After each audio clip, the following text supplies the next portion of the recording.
ما قيمة الإنسان دون الفطرة الإنسانية، سوى مجسم حي خالي من أحاسيس الضمير.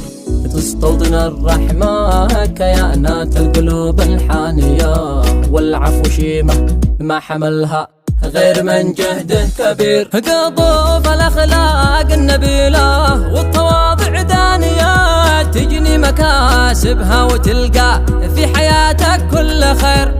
يا صاحبي ما اريد مالك، خدمتي مجانية، لأن الصداقة والإخاء عندي هي الكنز الوفير.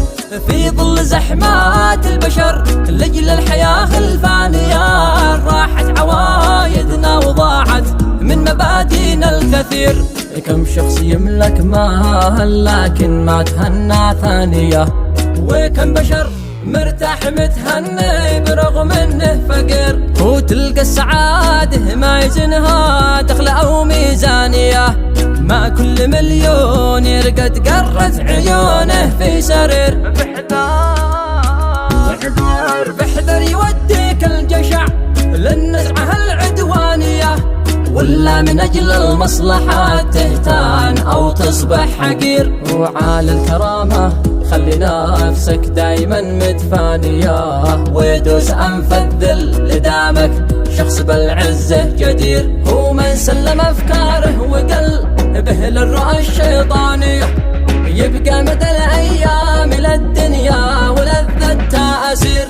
وصغنا ثقافتنا بحسب الرؤية القرآنية، وفي طريق المصطفى والآل شدنا المسير. يا ذي زرعت الشوك بها تصبح يديك الجانية، أوصيك لا تركض وراء الأطماع واقنع باليسير. في من مشى بالصدق في الأولى ربح في الثانية، ومن أساء الفعل واستكبر لقي سوء المصير.